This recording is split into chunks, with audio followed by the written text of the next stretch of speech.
Within moments, my whole body was filled with disgust, and I could not move. Despite not wanting to hear it, the distinctive sound of a woman's voice during a couple's intimate act keeps piercing my ears rhythmically. There's no mistake. Right here in our house, Daniel is cheating on me at this very moment. Oh no. The voice through the wall is vivid, and something rises from my chest. Feeling sick, I nearly threw up but managed to suppress it with my hand. What should I do? What can I do in a situation like this? As I panic with tears in my eyes, I remember something my mother-in-law, Judy, once said. If you have any problems, please let me know whenever you need help. I shouldn't expose Judy to her son's infidelity scene. But with no parents of my own, I couldn't think of anyone else to rely on. I frantically called Judy from my phone history. After a few rings, I hear Judy's familiar voice. Hello, Emma. I was just about to. Judy, your son, Daniel's doing a terrible thing. What's wrong? I cut off Judy mid-sentence and exclaimed, I am Emma, a 33-year-old part-time housewife. Last year, I married Daniel, a man of the same age. Daniel works for a well-known local company. He is a so-called elite. It's a bit hard to admit, but we met when Daniel picked me up. After finishing work and having drinks with my friends, Daniel and his buddy approached us as they were also returning from work. Normally, I'd reject a pickup instantly, but that day, my friend and I were tipsy and in high spirits. We thought, why not just drink together? Thanks to the alcohol, Daniel and I hit it off and ended up exchanging contact details. From the next day, when Daniel contacted me, things progressed smoothly and we were regularly dating. He has a high income, a good conversationalist, and not a bad figure. Also, he's experienced with women and his demeanor is always suave. I wondered why such a man was still single at 33. In the countryside here, most people marry in their 20s. It's quite rare to see someone unmarried past 30. Maybe Daniel had no intention of marrying. Or perhaps I was just a fling for him. Although I was somewhat uneasy, I couldn't bring myself to ask. About 6 months later, Daniel suddenly proposed. It was an unexpected moment, and I was thrilled. When I responded, I couldn't help but reveal my true feelings. I actually thought you were against marriage, so I'm surprised, and I'm happy.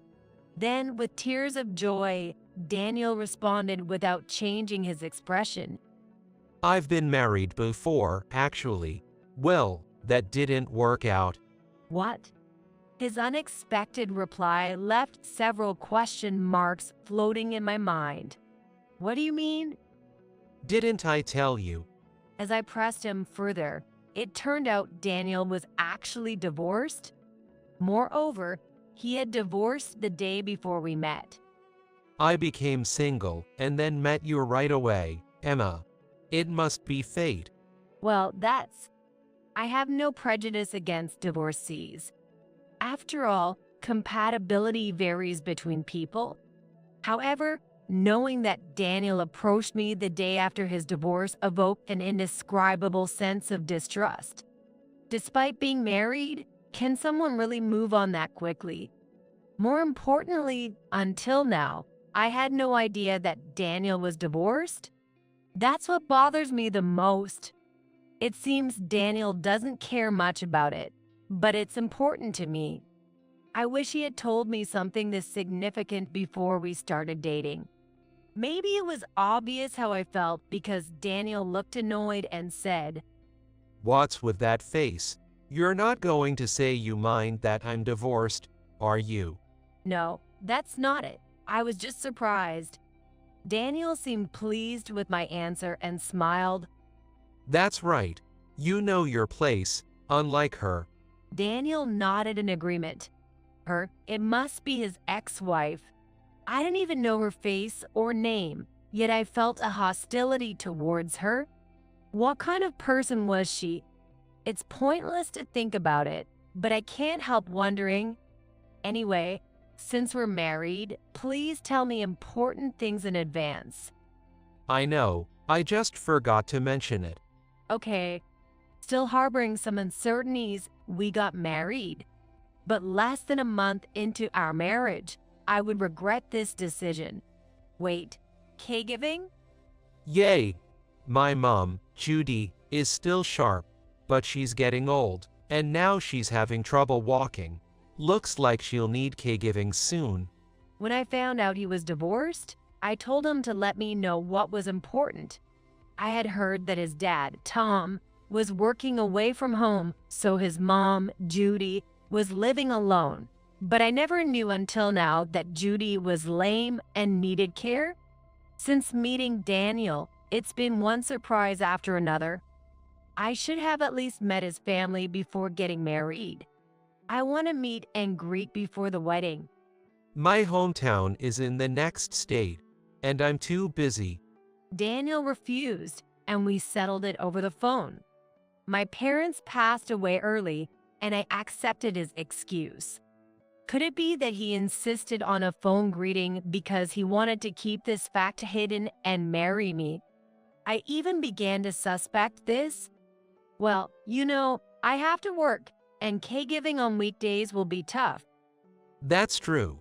It's hard when you're working. I was relieved. He doesn't intend to make me take care of her. However, then Daniel naturally suggested, So, Emma, you could go part-time, right? "What?" Part-time work is more flexible, right? You can quit if it gets too much. Besides, I'm the one earning the money. Don't worry about it. What are you talking about? All of a sudden, he informs me about Judy and then tells me to go part-time. And he even made it sound like he was being considerate. That really made me angry. Don't decide things on your own. You never told me about Judy's caregiving. It's one thing if it were in the future, but telling me to go part-time out of the blue is too much. But I earn more. It's not like I can go part-time, right? Can you earn as much as I do? His condescending laugh made it clear he looked down on me. Sure, Daniel earns a good income. Among people our age, he's probably one of the higher earners. There's no way I could earn as much as he does. But that doesn't mean I have to obey everything Daniel says. I bit my lip hard. I told you when we got married to tell me important things, whether it's about your divorce or the situation now. You always bring things up later. Hey, what? Daniel didn't expect my pushback and clicked his tongue, glaring at me. But I can't just back down. I believe I'm not saying anything wrong. I was going to answer if you asked about the divorce or the caregiving. Isn't it your fault for not asking? Am I supposed to specifically ask if you have a divorce history or if your parents need caregiving? That's right. Even though I said it sarcastically, Daniel nodded seriously. Of course. It's your fault for not doing that. That's absurd. He is too selfish to be excused. But maybe there's some truth to what Daniel says. Maybe I should have asked more about his family beforehand. As I fell silent, Daniel had a triumphant look. Excuses like I didn't hear about it at work or why didn't you tell me won't cut it, right? Well, if you still want to say something, tell my mom yourself. What? Look, we both have the day off tomorrow, so I'll take you to my parents' house. Say it yourself. Mom might be disappointed, though. Daniel then retreated to his room, leaving me alone. Talk to Judy directly. Could I do that? She seemed so gentle over the phone. It wouldn't be hard to refuse if she were unpleasant, but if she turned out to be kind, I might feel guilty. But I have my own life. Although we've been married less than a month, I might have to consider divorce depending on how things go. I clenched my fist, resolving myself. The next day, Daniel and I drove to his parents' house. It took about an hour to get there from our house. When we arrived, the house looked like any ordinary home. Daniel confidently unlocked the door and I followed him inside. Mom, we're coming in. Daniel called out and opened the door to the back room. Hello, welcome. Judy was sitting on the bed, smiling and waving at us. Nice to meet you. Sorry about this. I fell and broke a bone recently. Broken bone. Apparently, Judy said she had broken a bone and temporarily needed caregiving. It's frustrating. I want to be able to walk freely soon. Reacting to Judy's words, Daniel turned around. Really, you can walk by yourself. Mom, didn't the doctor recommend a wheelchair? No, I'm just told I need rehab or I might not be able to walk because of my age. I secretly breathed a sigh of relief. It seemed Daniel had misunderstood the caregiving situation. Knowing the truth at his parents' house, we were relieved as we headed home. Judy and I had a chance to talk more slowly later, and she turned out to be a very calm and nice person. I wonder if he's bothering you. That boy, maybe he's like his dad, tends to be self-centered. For better or worse, he's never faced failure in life, so he's overly confident. Daniel has always been full of confidence since we met. I used to think that was part of his charm, but now I see it more as a problem. Did he drag you here against your will today? Are you okay? Judy seemed genuinely concerned about me. No, I'm fine. Thank you. How have you been managing the household tasks?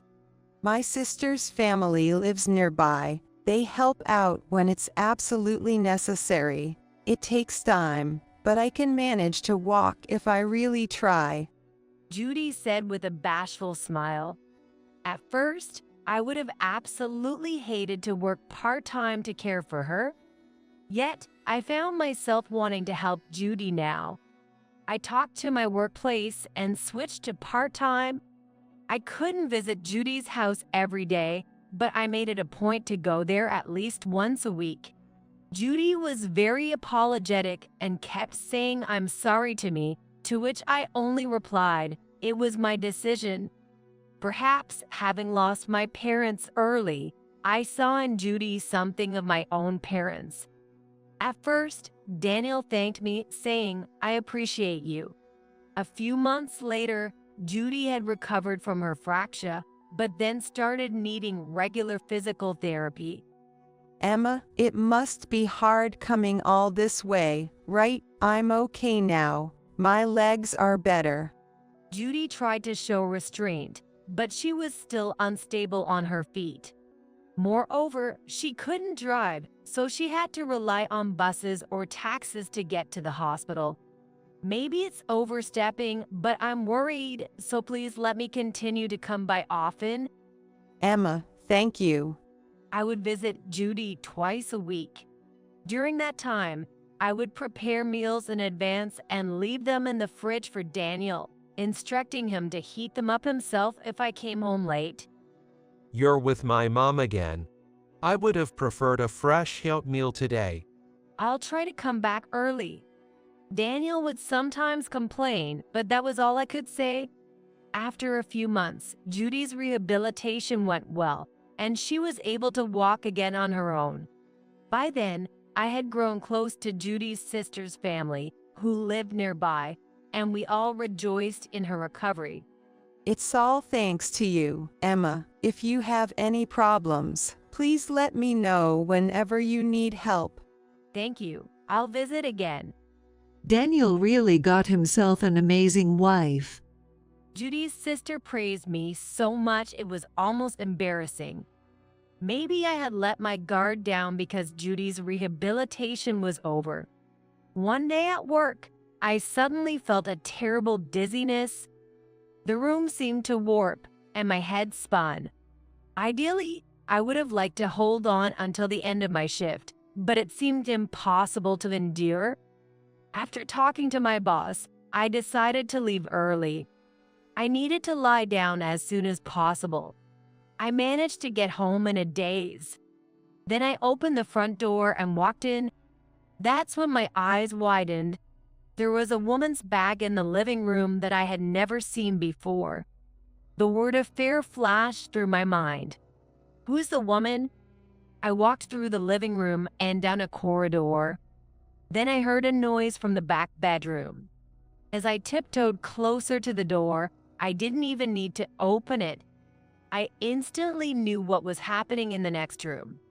Within moments, my whole body was filled with disgust, and I could not move.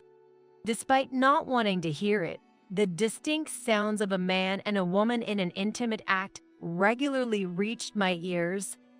Undoubtedly, Daniel was cheating on me right here in our house at this very moment. Oh no. The voice through the wall is so vivid, something rises up in my chest. Combined with feeling sick, I nearly threw up but managed to suppress it with my hand. What should I do? What can I do in a situation like this? As I start to panic with tears in my eyes, I suddenly remember Judy's words.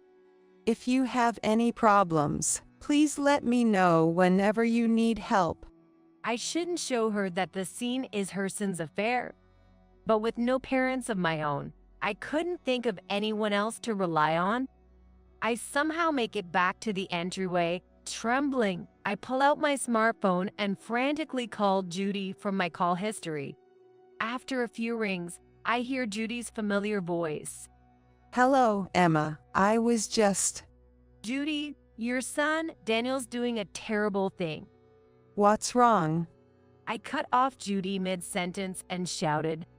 Then, while breaking up a bit, I somehow explained the situation. Judy seems to be trying to calm me down, nodding kindly over the phone. What an idiot son. After I finished telling her everything, I could hear Judy sighing deeply on the other end. Judy, I called you like this all of a sudden. I just don't know what to do.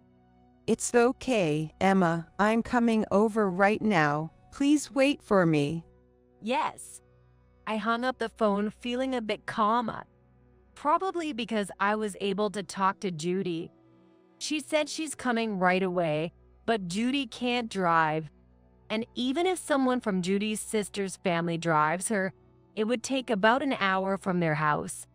I don't know how long Daniel and his affair partner will be in the house. There's no guarantee they'll wait for Judy's arrival.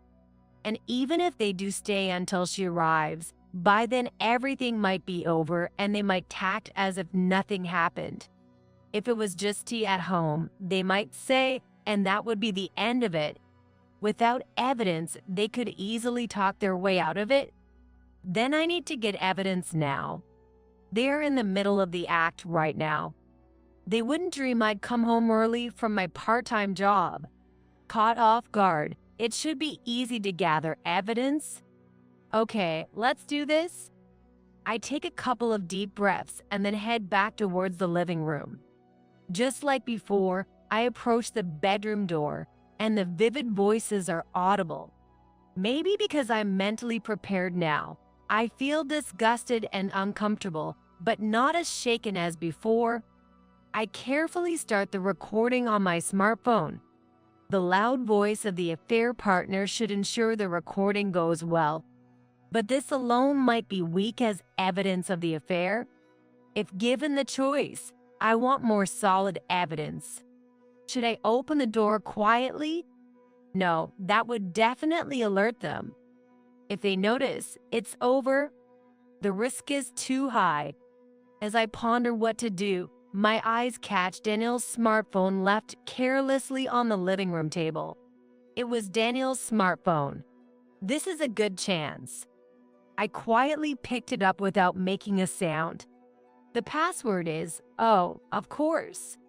Daniel often didn't lock his phone at home because he found entering the password too bothersome. As expected, it wasn't locked right now. Does he ever imagine I'd look through his phone? Since he hadn't even locked his phone, it seemed he never suspected I doubt him about anything as serious as an affair. Could it really be that despite having an affair, his smartphone is left so unprotected? Is this supposed to be a sign of trust? Or does he think I'd never find out? What Daniel is thinking, I don't know. But now I can look inside his phone. I feel a bit guilty, but just a quick check. I looked through the messages and call history, and there they were, all listed under the name Olivia. Olivia. Could this be the name of the woman he's cheating with? In the messaging app, there were numerous exchanges between Daniel and Olivia that seemed to confirm they were indeed having an affair. As I scrolled through their conversation, I recorded it with my own phone. Okay, that should do it. After checking his phone thoroughly, I placed it back on the table just as the voices from the other side of the door stopped. A surge of tension ran through me. Could it be? If it finished, either one or both might come out. I tried to hide, but it was too late. Oh, my gosh, Emma. Why are you here? Daniel, caught completely off guard and naked, saw me. His mouth twitched nervously. Then from behind him, a woman stretched lazily and peeked out. I could have slept more. Idiot. Olivia, just stay back. Daniel tried to push the woman back into the room, but Olivia, the woman called out by him, was instead trying to come forward. What's up, Daniel? Go to the bathroom quickly. I need to go, too. As she spoke in a flirtatious tone, Olivia looked at me and exclaimed, "Hoops." Whoa, is that your wife? May I ask who you are? Ignoring her question, I asked coldly, and Olivia smirked slyly. I'm Daniel's ex-wife, Olivia. Unabashedly in her underwear, Olivia didn't seem embarrassed at all. Even though she must have guessed I was Daniel's wife, she looked at me defiantly, as if issuing a challenge. Is this Daniel's ex-wife? Glancing at Daniel, he was only in his underwear, head bowed. Olivia, stop it. Don't make things more complicated. Oh, and Emma, wait. There's an explanation for this. It's not what it looks like. An explanation for coming out of the same room completely naked with your ex-wife during your work hours? Well, that's, Daniel just darted his eyes around. What's wrong? Let's hear it. It's not cheating, right? There's a legitimate reason, isn't there? well, legitimate. That stuff. As Daniel faltered, Olivia raised her voice from behind him. Your wife is terrifying. Why not? It's an affair. No way. That's not okay. Is she really admitting to it just like that? As I grimaced in disgust, Olivia laughed as if she was having fun. Just think about it. It's not serious, right? If it's just an affair, he'll come back to you eventually. That's good, right? In other words, she was saying he could cheat all he wants, but in the end, he would safely return to his wife? That's just disgusting, infuriating, and not okay at all. Disgusting.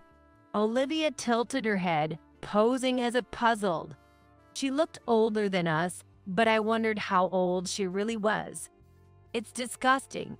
Even now, hearing your voices made me feel like vomiting. Seriously, Emma, you've been back for that long. Why didn't you say something? That's sneaky. Unfair. In a panic and visibly upset, Daniel was flustered. Both of them lacked common sense, but unlike Olivia, who was defiant, Daniel seemed to be aware that he was doing something terribly wrong. His mouth moved frantically as if searching for some excuse or something to contradict me, though there was no such thing to be found. Having an affair right in our own home was beyond senseless.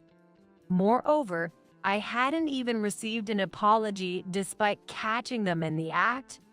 There was only one path left for me to choose. Please, let's get a divorce. What? Why? Why do you think we shouldn't get a divorce? I can't take this anymore. Please spare me. As I sighed, Daniel glared at me fiercely. What's that supposed to mean, coming from a mere part-time housewife? Who do you think allows you to live so comfortably? In a frenzy, Daniel raised his arm high. This is bad. It's going to hit me. I braced for the impact, but before it could happen, the living room door burst open. It was Judy and her sister's family. Daniel, what are you doing? Tell me now, you idiot son. Oh my God. No way. Daniel let out a small scream and fell on his butt. Mom, why are you and Auntie Mary here?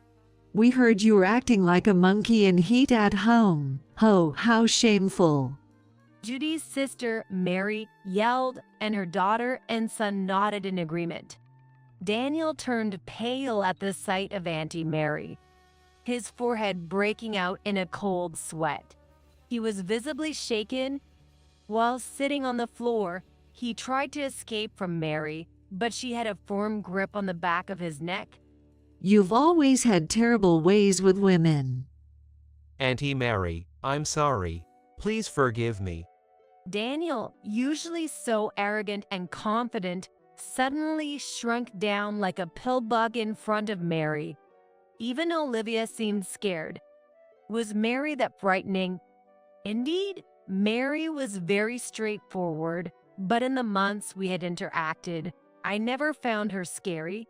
I watched, puzzled, until the reason became clear.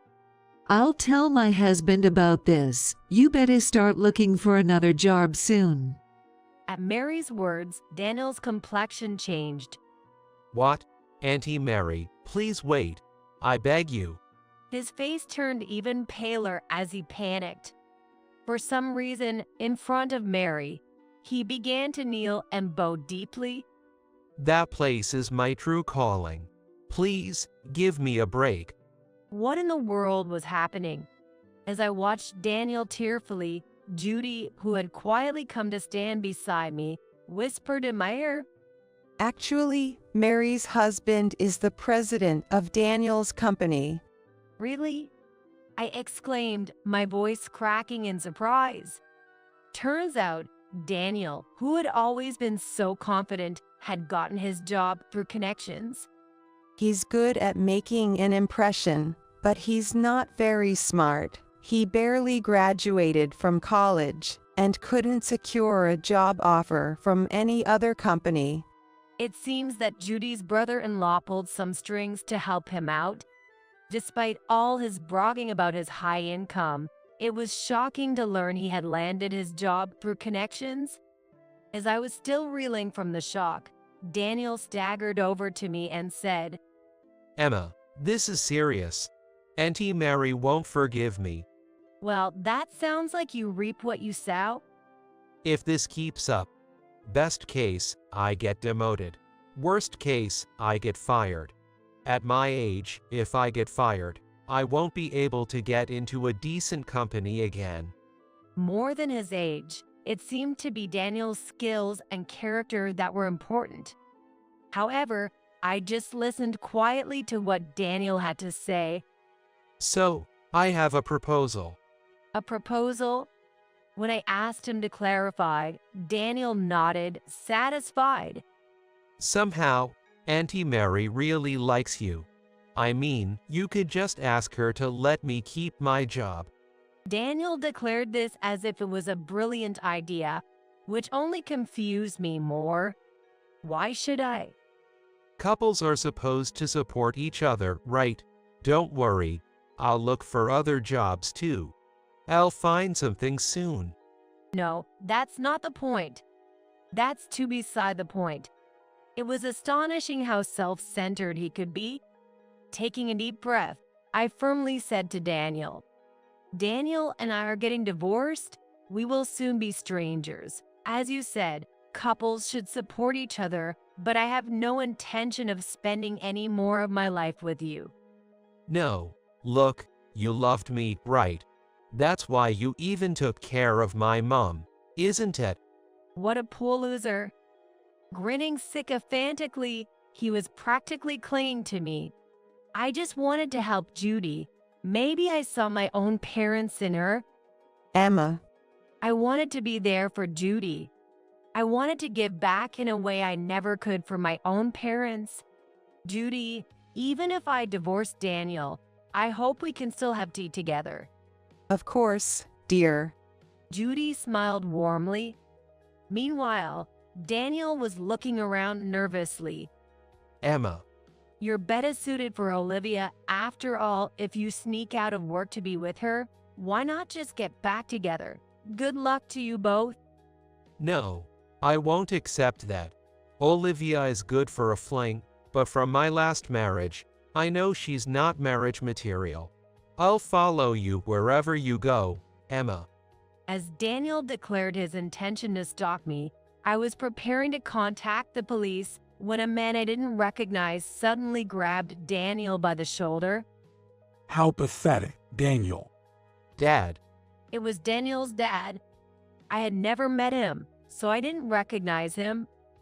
I was supposed to be home for a bit today. I was doing a little work at the company, but your mom told me to hurry over here. Daniel shriveled up even more. You know what you need to do, right, Daniel? yes. Emma, I'm truly sorry. Daniel was then taken to the back room by his dad, and Olivia was being lectured by Judy in a matter-of-fact tone. After everything, I successfully divorced Daniel. I owe it all to my in-laws and Judy's sister's family. Daniel signed the divorce papers without a fuss, completely cowed. I also managed to secure a substantial amount in alimony. Daniel paid the alimony for both himself and Olivia from his savings in one lump sum. Naturally, Daniel resisted, but once again, the in-laws and Judy's sister's family came to my aid. The amount was unexpectedly large, so I consulted with Judy. He deserves it for what he did. Just take it and don't worry. So I followed her advice. Having lost most of his savings, Daniel now has his finances managed by his parents, who think it's best not to let him handle money anymore given his track record. As for his career, Daniel was indeed fired and reluctantly started working part-time. I heard he's been quite depressed due to the drastic change from his previous job.